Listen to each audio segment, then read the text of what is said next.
Boa tarde, amados. Deus abençoe a nossa tarde.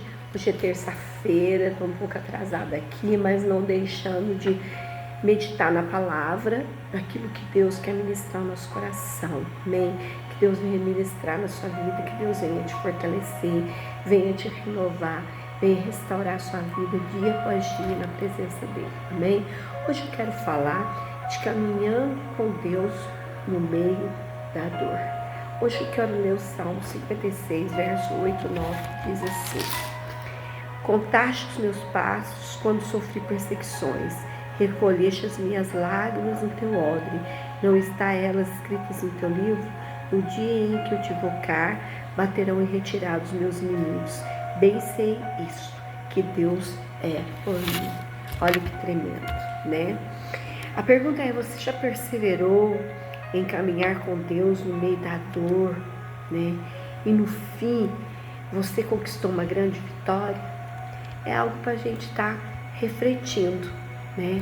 As perguntas, elas nos fazem refletir diante de Deus. Amém? No texto aqui que nós lemos como base, Davi está expressando a sua profunda confiança no cuidado de Deus no meio ao sofrimento. Ele escreve essas palavras em um momento de angústia, em um momento de dor, cercado por inimigos e perseguido. Ele reconhece que Deus não apenas vê suas aflições, mas também as registra. As suas lágrimas são guardadas no odre de Deus, um símbolo do valor que Deus dá às dores dos seus filhos.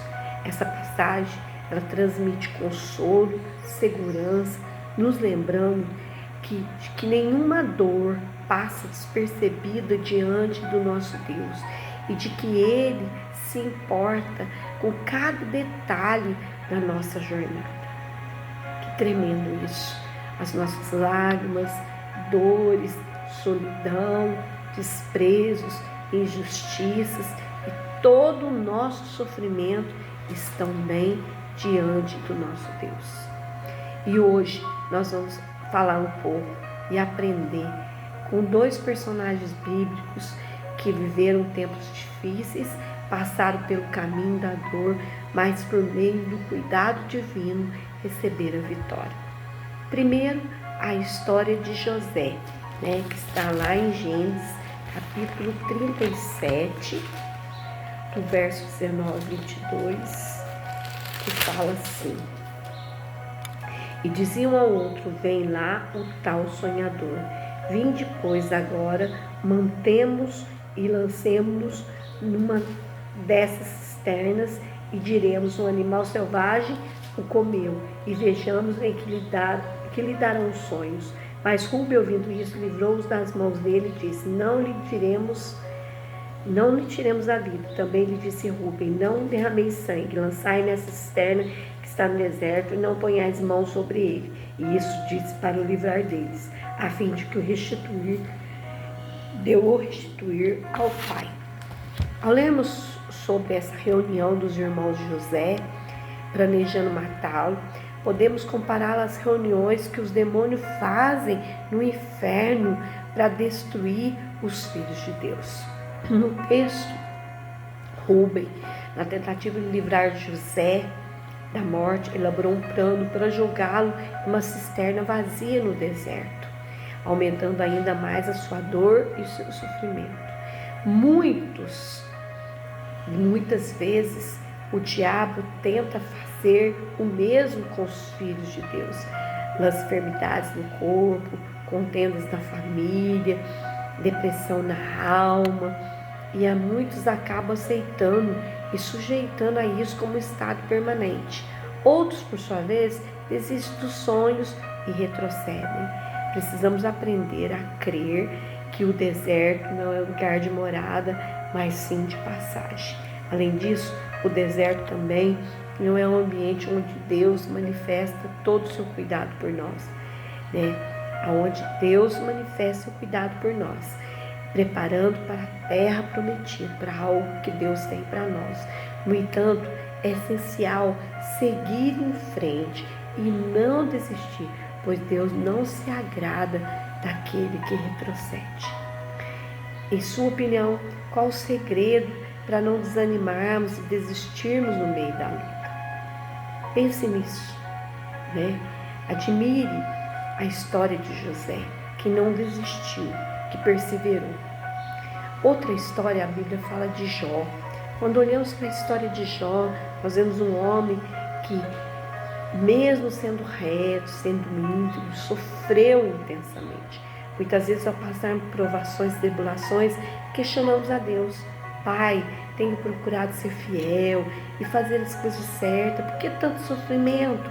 A história de Jó nos ajuda a entender que Deus tem prazer no nosso sofrimento. Quando Ele permite que o diabo toque nas nossas vidas, é para que o seu nome seja glorificado através de nós e para nos preparar para grandes bênçãos que virão.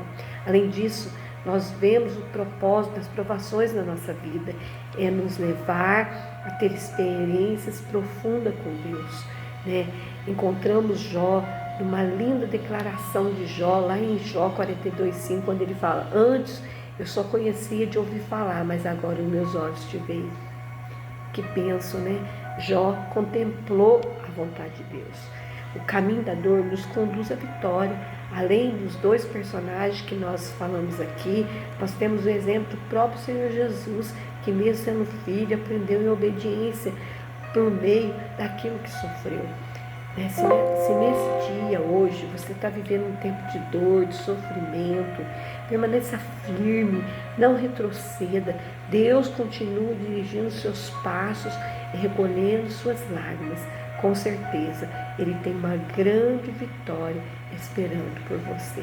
A momentânea tribulação passa por um peso de glória na nossa vida. Tudo para a glória de Deus. Amém? Creia somente. Pai, em nome de Jesus, nessa tarde, que o caminho da dor, Senhor, possa nos conduzir à vitória. Senhor, que nesse momento que nós estamos vivendo, esse momento de tribulação, de dor, de sofrimento, Senhor, que nós possamos permanecer firmes e jamais retroceder. Continue, Senhor, dirigindo nossos passos. Continue recolhendo as nossas lágrimas, Senhor, porque sabemos que o Senhor tem uma grande vitória esperando por nós. A momentânea tribulação passa e produz um peso de glória. Não vamos atentar para o momento que nós estamos passando, Senhor, mas atentar para as suas promessas, porque o Senhor tem o melhor para cada um de nós, em nome de Jesus. Amém. Deus abençoe, fique na paz e um grande mover na sua vida está para chegar. Creia somente. Amém? Fique na paz, um grande abraço.